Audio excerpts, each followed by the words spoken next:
Bonjour tout le monde, j'espère que vous allez bien. Moi de mon côté, je suis très heureuse de vous retrouver pour notre rendez-vous Nail Art. Il y a 2 semaines, j'ai posé la question sur ma page Facebook à savoir quelle fantaisie vous aimeriez voir avec la technique de résine et poudre. La réponse a été vraiment unanime et a été donnée en très grand nombre que vous aimeriez voir les ongles marbrés. Il est sûr que j'ai reçu d'autres réponses, bien évidemment, et ces réponses-ci, je ne les négligerai pas. Je les garde pour les prochains tutoriels qui s'en viennent dans les semaines à venir. Lorsqu'on fait une recherche sur Internet pour trouver un tutoriel nous montrant comment exécuter un ongle marbré, on retrouve une multitude de façons de travailler pour arriver à ce résultat. Mais sont-elles adaptées pour la technique résine et poudre? C'est pas vraiment toujours le cas. Donc aujourd'hui, je vous propose une façon simple, rapide d'exécuter un ongle marbré qui va très bien s'intégrer dans notre technique de résine et poudre. Avant de débuter le nail art, je veux vous parler d'un petit quelque chose car au moins une fois par jour, on me parle de la même pratique que j'utilise dans les tutoriels. Moi personnellement, j'utilise la main de Gina Wallace qui est la main originale pour les pratiques, mais on m'a demandé aussi si j'avais déjà fait l'essai de la main de pratique à prix modique qu'on retrouve sur quelques sites internet. Je n'avais pas fait l'essai, mais dans ce tutoriel-ci, je m'en suis fait venir une et j'en ai fait l'essai.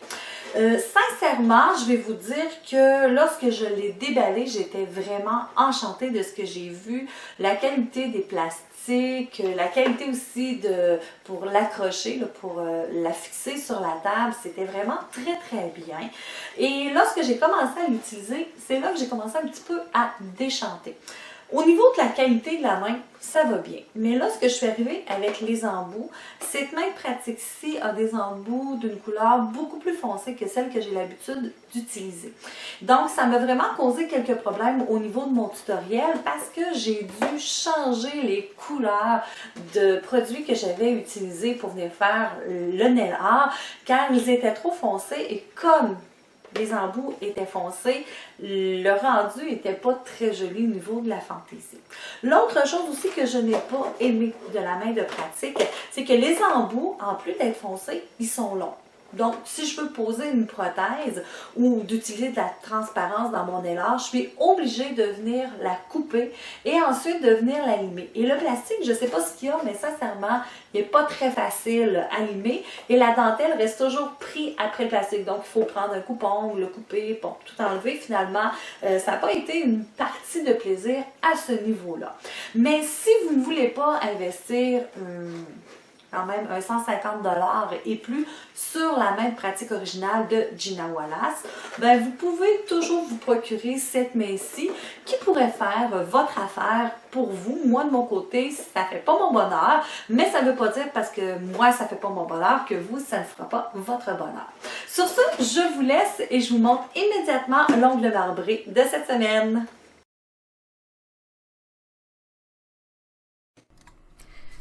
Je débute avec une préparation de l'ongle naturel adéquate. Je colle une pointe de couleur naturelle avec la colle-pointe de rouge verni. Ensuite, je coupe la pointe à la longueur voulue et j'exécute la forme désirée. Je suis maintenant prête pour la fantaisie d'intégration. Je vais travailler avec le vernis UV et un dotting tool. Ici, vous n'avez pas besoin de marque précise. Celles que vous avez feront l'affaire. Avant de commencer, je vous dévoile un de mes trucs simples mais qui pourrait vous aider. Si comme moi, il vous arrive de constater qu'il vous manque une couleur de vernis UV pour la réalisation de la fantaisie, mais que vous avez cette couleur en vernis à ongles régulier, pas de panique. Voici comment remédier à la situation. Que ce soit dans un couvercle, comme moi dans ce tutoriel, ou sur un papier d'aluminium, versez sur une surface non absorbante un peu de vernis UV de finition, donc le vernis clair. Maintenant, prenez le vernis à ongles réguliers de la couleur désirée et versez-en un peu dans le vernis de finition UV. Mélangez bien les deux produits ensemble et voilà, vous avez une nouvelle couleur de vernis UV.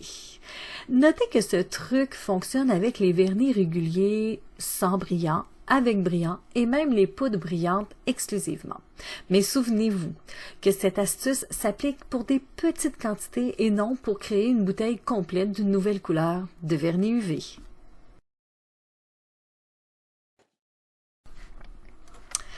Enfin, je suis prête pour la fantaisie. J'applique maintenant les couleurs de vernis UV directement sur l'ongle naturel. Je place uniquement des bandes et des points de vernis UV ici et là dans les différentes couleurs que j'ai choisies pour la fantaisie. Je m'assure d'avoir au moins 3 couleurs en plus d'une couleur de base qui peut être le blanc, comme dans ce tutoriel, ou le noir. C'est à vous de voir. Je dépose les couleurs de manière aléatoire sur l'ongle. Il n'y a pas vraiment de schéma précis. Une fois que j'ai placé toutes les couleurs, je prends un dotting tool propre et je viens tracer des cercles et des 8 afin de mélanger les couleurs entre elles et de créer un look marbré. Dans un premier temps, j'y suis allée grossièrement avec les cercles et les 8. Après, quand j'ai passé dans chacune des couleurs, j'ai pris le temps d'observer le résultat et avec le dotting tool, si nécessaire, je viens ajuster le motif à ma convenance pour m'assurer d'avoir le marbré parfait. Quand j'ai terminé le motif, je viens faire durcir sous une lampe UV le vernis. Si comme moi vous avez un vernis UV qui réagit au LED, faites durcir 30 secondes sous une lampe LED. Sinon, 2 minutes sous une lampe UV 36 watts feront toujours l'affaire.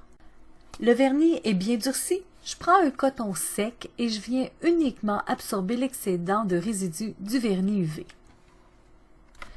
Je suis maintenant prête à passer aux étapes de la technique résine et poudre de rouge vernis. Une fois que la technique est terminée, je peux passer aux étapes de l'image appropriée et ensuite je pourrai exécuter la finition choisie. Dans ce tutoriel, j'ai décidé d'utiliser la finition cristal UV. J'applique donc une première couche de finition cristal UV que je fais durcir 10 secondes sous une lampe UV 36 watts. J'applique une seconde couche de finition cristal UV et je fais toujours durcir 10 secondes sous une lampe UV. Et voilà un ongle marbré simplement exécuté dans la technique résine et poudre. Il y a plusieurs manières d'exécuter un marbré, soit comme dans ce tutoriel avec les vernis UV, mais il y a aussi la possibilité de créer un marbré avec des crayons Sharpie, de la peinture acrylique avec les vernis à ongles réguliers, le water marble et j'en passe. Mais le plus important est de trouver une façon simple, rapide, qui s'adapte le mieux avec la technique de pose d'ongles que vous utilisez et qui sera durable. Avec la technique de résine et poudre rouge vernis, le marbré exécuté au vernis UV est un moyen rapide de travailler sans gâcher et durable sous la technique. Maintenant, amusez-vous! J'ose espérer que le petit truc et la façon d'exécuter un ongle marbré avec la technique de résine et poudre vous aidera à créer des ongles magnifiques à vos clients. Si vous avez des questions, il me fait toujours plaisir de vous répondre et je vous invite à venir me les poser en privé directement sur la page Facebook de Rouge Vernis.